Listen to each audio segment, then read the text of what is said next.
All right. Hello and welcome everyone to the Devstream 151 breakdown. So, we have an extremely large amount to talk about today, and that's good because Devstream 151 is the kickoff for DE to be doing one Devstream a month. So, having a lot to talk about is a really good sign for the future of what we can expect for Devstreams to come in the future of this year.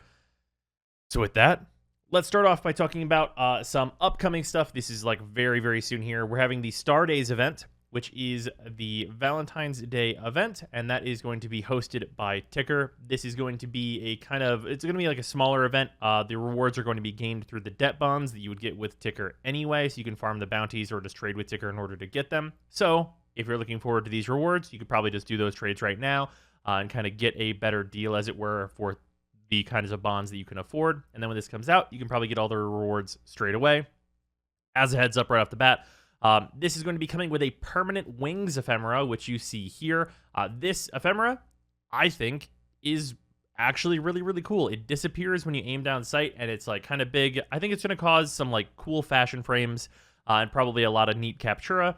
But of course, I think there are a number of people that also have some concerns that it is not particularly Warframey, as this kind of breaks down the dam on having more high fantasy-like cosmetics than we've had so far. This is probably the most off-the-wall cosmetic that we've had, at least for a good long while. So, that's that event. It's also going to have the Snipetron, the Ignis Wraith, and glyphs in it. And if you're wondering why the Ignis Wraith being in there is important, I'll remind you that Nintendo Switch as a platform exists, and none of those clans have access to that weapon. So the Ignis Wraith being available for the people on other platforms is going to be really, really nice for them, even though on PC, generally, you can get one for free from whoever. And the Snipetron coming back is obviously good for people trying to get more mastery and stuff, but that weapon's not particularly great on its own. Moving on, we have some news about upcoming Nightwave stuff. So, the Nightwave Intermission is going to start on February 1st, and that is fast approaching, so we can expect new stuff there. The new rewards track is going to, of course, as an intermission does, have a bunch of reruns and other good rewards on it. Notably, for rewards on this one, there are going to be 2 Umbral Forma as the final 2 ranks. So, if you're really wanting to Umbral Forma your Warframes, that's going to be a very good way to get 2 more Umbral Forma.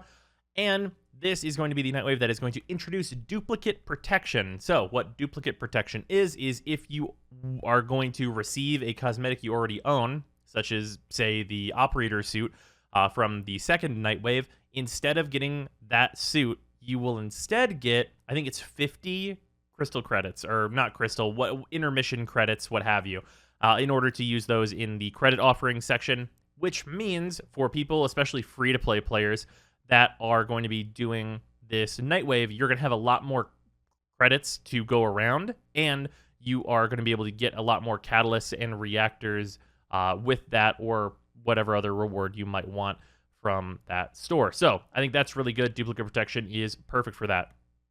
And we have some information on the upcoming Nightwave, which is really good news to me, but might for some reason be bad news to others. We've had a run of really, really long Nightwaves. We had an extremely long intermission, and then we had an extremely long Glassmaker Nightwave that I'm sure most of us are glad that it's gone at this point. With that, they've stated that the next Nightwave is going to be less ambitious, and it's going to have some cool rewards and stuff still, and some cool cosmetics, but there's going to be way less of a story focus, and they're going to go less big on it, essentially. And for me personally, that is a huge, huge positive. Because for me, I just want a Nightwave that has cool rewards and a reason to do the challenges every week that comes around more often, rather than to have this huge, long, drawn-out thing that also has a story stapled to it. I think having the reason to come back and play more of the game more often is better. So for me personally, that'll be a huge upside, and we're still getting new cosmetics with it, so as long as this comes out in like a reasonable amount of time, say if this intermission lasts for, I don't know, 4 months, 5 months, I'd be really happy with that. And then getting a new Nightwave that doesn't last a whole year, and I'd be pretty positive about that whole situation if that's how it ends up. Moving on, we have new Prime stuff. So Octavia Prime, we all knew it. Everyone knew. Anyone who's been paying attention knew that it was going to be Octavia Prime. The weapons that are going to be coming with her are Tenora Prime and Pandero Prime, which Tenora and Pandero, both quite good weapons. I expect Pandero Prime to be very, very good whenever it arrives.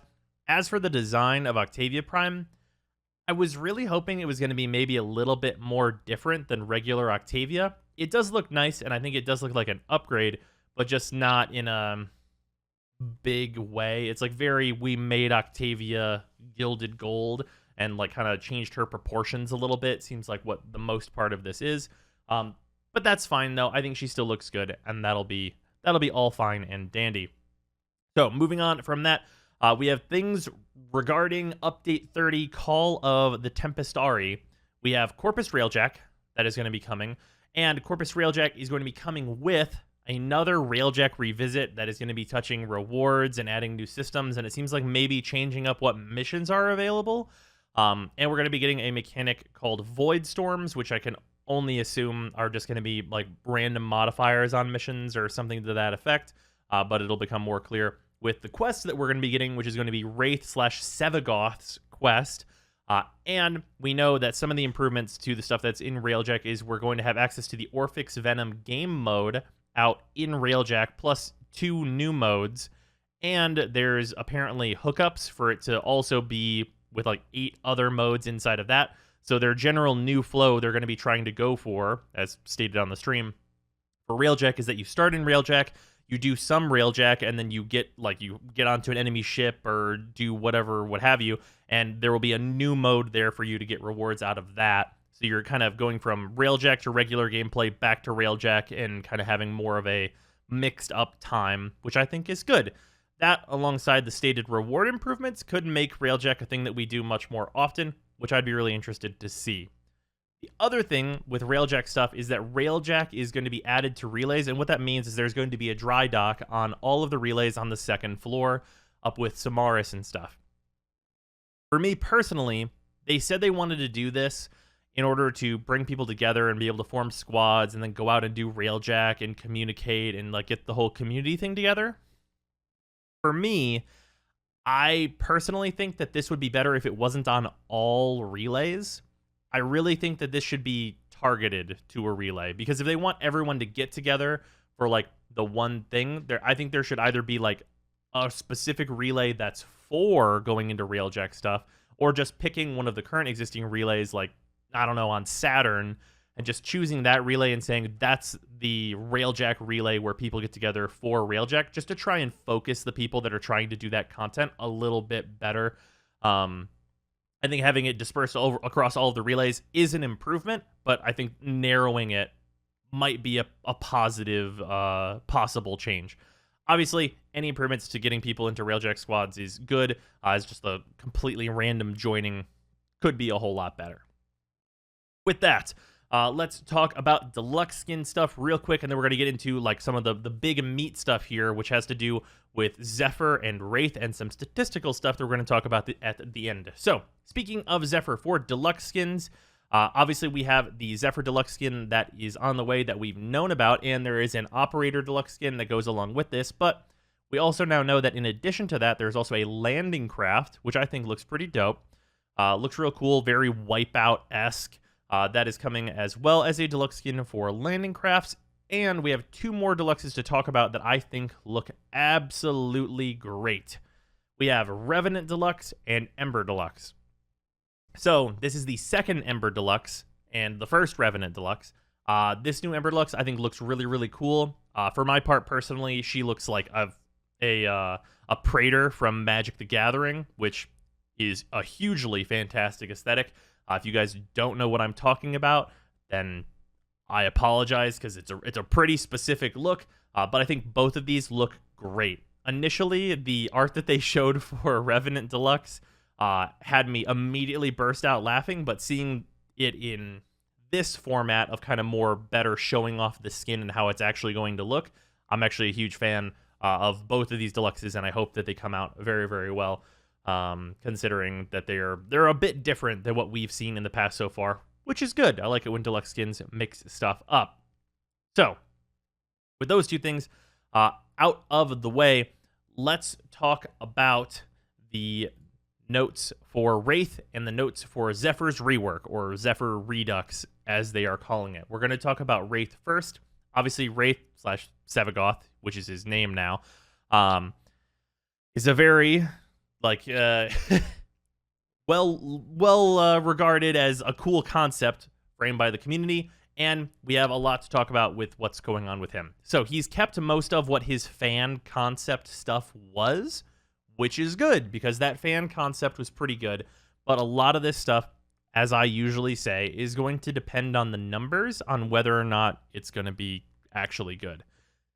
First and foremost, we have Reap, where Wraith will send out a ghost that does damage and debuffs enemies to take more damage, and it has 2 fire modes. You can fire it where it just goes in a line just like Wisps 2, or you have an aiming mode where it will constantly follow your reticle and keep hitting enemies, and it'll like go in circles around your reticle and stuff and hit enemies over and over, it looked like. That's cool.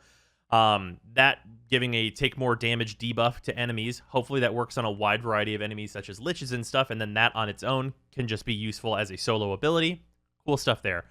This ability also has an AoE combo with his 2 that will create a damage bloom. That on stream, considering Wraith was unmodded outside of having a plus 45% range, seemed to do fairly respectable damage that might be scaling, and we might be able to expect some reasonable damage from it.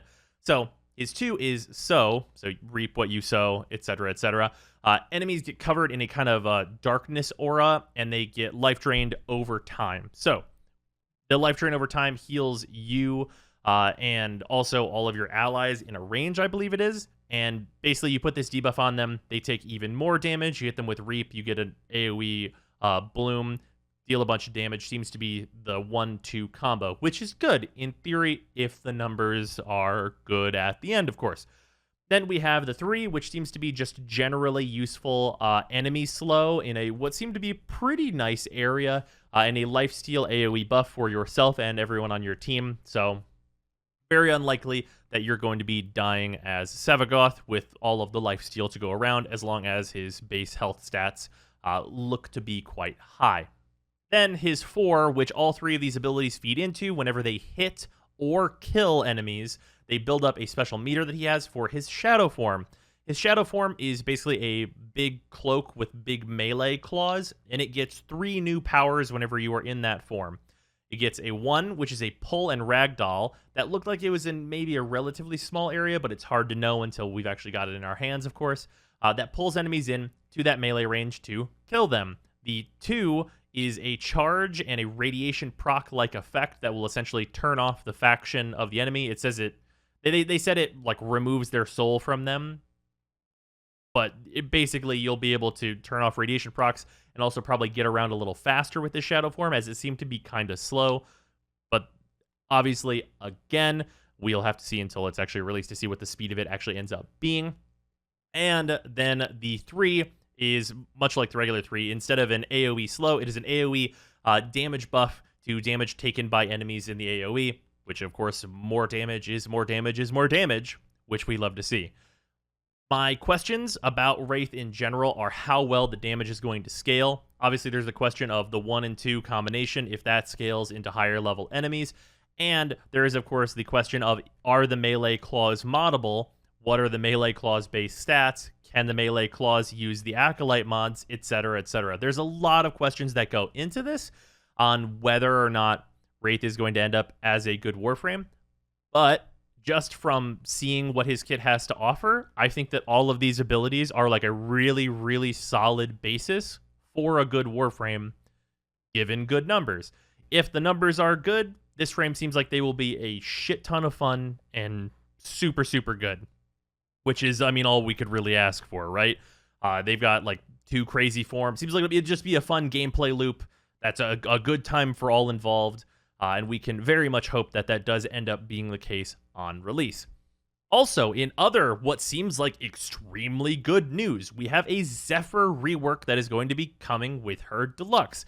So this is a change to her passive that is in addition to her slow fall that she gets right now. She's going to be receiving a boost to critical chance while she's in the air. We don't know how much that is, but always nice, more damage. And then her 1 is going to get the hold mechanic changed so that you can hold while already in the air to keep yourself afloat, where you're just going to lock yourself wherever you are in the air. So you can fly around really easily and then just lock yourself somewhere to like snipe enemies or what have you. Going to be nice and open world stuff.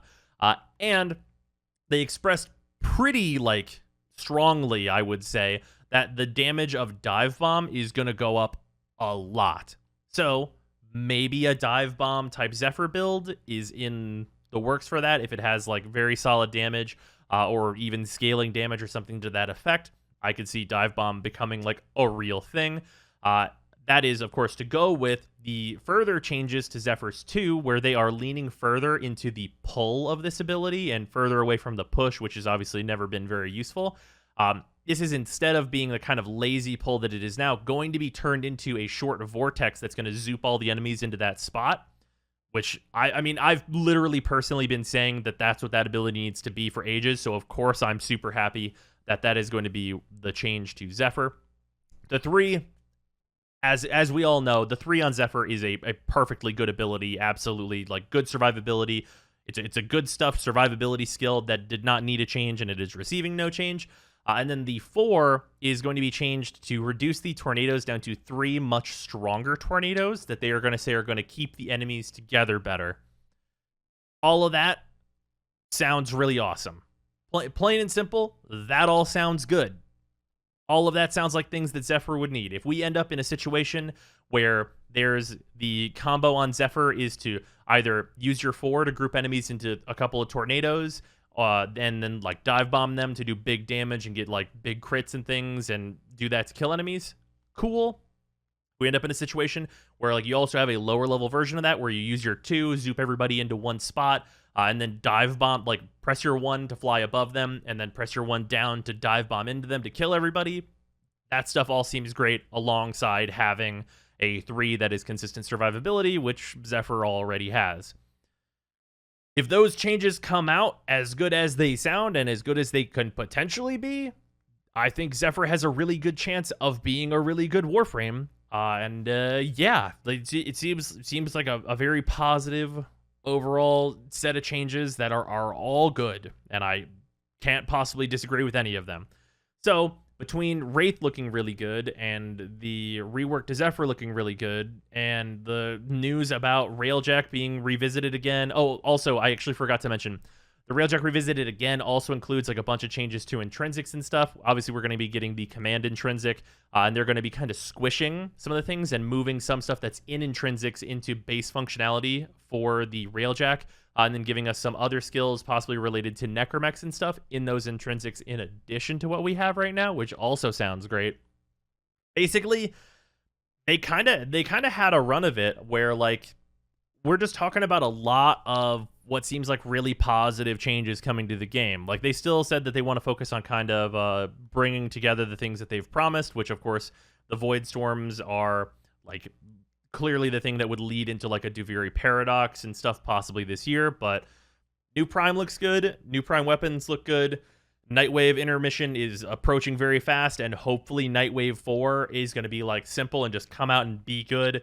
The Stardays event seems rad and like a nice little, just nice holiday event. Call of Tempestarii seems like it's going to have a lot of good stuff in there. If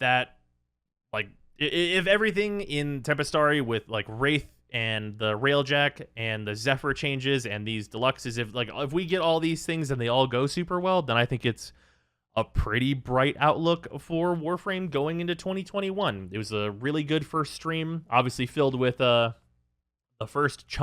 big chunk of your usual Warframe team jokery, but it went a little long and we got a lot more information than we normally would. Speaking of a lot more information than we normally would, a thing that is not on my notes here, we got stats, and we got the big stats. So it's not just stats that we got like the stats. We got the whole year in stats. We got all of 2020 all together. So this, I'm going to link this down in the description so you guys can go to this and check this out, because this is a really, really cool thing that Reb put together. It is on the official site. These are official stats from DE. Please read all the stuff up here, obviously. And then we have a really, really nice breakdown by platform and by Warframes, primaries, secondaries, and melee weapons of what the most used stuff is, and a heat map of per mastery rank stats that you can see, where you can tell that regular Ashe is at 0.04% usage at mastery rank 0, for example. You can go in and check out all these stats and like see very, very clearly what is being used at like any given level. And I will say right off the bat, I am going to be making a video that's just going to be talking about stats that are on here. I spent a lot of time just on stream after the dev stream just going through this and discussing that stuff. So if you want to check that out over on twitch.tv/Brozime, that archive is like available there right now if you want to see a lot of my initial impressions of this, along with some comments from Rebecca that we read out that have to do with why things are the way they are on this chart. Because we have a very surprising stat that the most played Warframe is Wukong. Wukong Prime is the most played Warframe. And that was not expected by me at all. And I have some comments that I'd like to read from Reb just to put them in here that are kind of the reasoning as to why. Not the reasoning, but like what is happening to make Wukong so played. So I'm just going to read these verbatim, what Reb sent to me. It's in response to me wondering how Wukong's usage stats could be so high. And she says, we asked about Wukong 2. We got answers from the stats team. Wukong Prime is generally used most in sorties, Orb Valis, and capture missions, and less so in exterminate, onslaught, defense, and survival missions. And sorties are some of our most popular content still. They said we were befuddled with such Wukong dominance as well. So that stuff basically tells me that I was not considering sorties and capture enough in terms of like my overall rankings that I did for the tier list, which obviously just recently came out. So expect a kind of small update to that tier list video, because I think based on the stats that we now have access to, some of the way that I rank those Warframes is by the meta and how the meta is developed in the game. And given new information, opinions must, of course, change. That's how these things work. So yeah, there's going to be some changes there and some interesting movement from what gets used where. Obviously, looking at this and just looking at like even just like MR30 and like seeing where certain Warframes are, it could be like a pretty big surprise. Like where is, because obviously part of this is all of 2020, but remember that MR30 was not available for all of 2020. So MR30 kind of represents more recent data, as it were, just because of the restrictions on it, that actually coming out. So you can see, whereas like on, what's the good one here? We'll go to Korra. On Korra, you can see that at MR29, we have a very large play rate on 10% here. And then we have more recent data around the nerf of Korra, where at MR30, she's down to like 5%, which is an extremely large drop, but might represent more recent data and how Korra is doing since the nerf. Also, speaking of Korra's nerf stuff, there has actually been some stuff that's come out about bugs relating to Korra's hit detection and line of sight detection. So that stuff is in shambles right now, and it's a gigantic mega pain in the ass to play Korra because enemies just don't fucking get hit by her one, which is a lot of the part of the huge knocks against Korra from me personally, and why her rank is what it is on the tier list in huge effect. There's been some stuff with them working on that to possibly make it much better. So there's the real possibility that Korra could get fixed up and become much more usable once again, that I'd like to point out to everybody who might be wondering. But yeah, this stats page is super interesting. I would tell everyone to go take a look. It is worth noting that like these red bars that you see back and forth, so these basically are relevant to just the peaks of the individual Warframes and don't say like, oh, more red mean Ashe Prime more popular.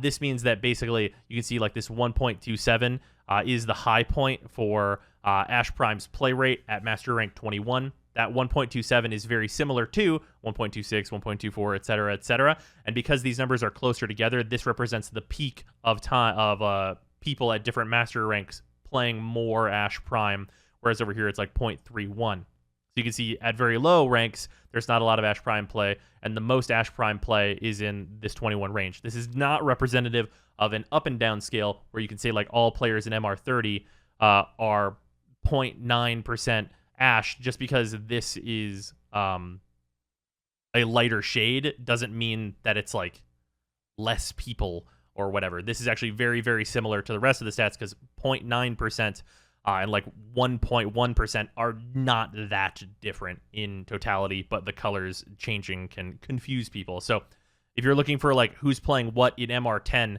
you go up and down, not left and right, just to clarify for anyone wondering how to look at this site. And also, as a last note here, as just interesting things to look at here, if we look at a heat map per mastery rank of what weapons are used in the secondary slot, we get some interesting things here where the Catch Moon is still 11% at MR30 and more at some slightly lower MRs. And then the hilarious stat with the Nucor being at a 44% usage rate at MR30, and at MR16 it hits 20% and doesn't go down. If you are considering investing in a Kuva Nucor at this point, I'm going to let you know that these numbers are dangerously cheesy, and you might look into a different weapon to invest heavily in, especially if your resources are low. If you're looking at like a secondary weapon to invest in, given DE's track record with stats that look like this, I would say the Kuva Nucor is not a good place to invest your Forma as it stands currently. Unless you're just going for that extra mastery to get out of it and stuff, then you do you. But these are some numbers that are on the Kuva Nucor here. It is by far the most used secondary in the game, and I'm not sure how much longer that'll last. So yeah, that's some interesting stuff there. And as you can see, this kind of represents that thing I was talking about before, where these lighter numbers are still like hilariously high, like 20. Let's put it this way: 10% is like extremely light pink for a Kuva Nucor, and the darkest possible red for a Kuva Kraken is 1.7%, which is like less than a fifth of this on here. So that's some of it. That's a great example of like how these colors don't mean as much as they might initially appear to mean. But yeah, really interesting stat stuff. I will definitely talk more about this in the future. Thank you everybody for watching. Hopefully you have enjoyed this video. Goodbye everyone.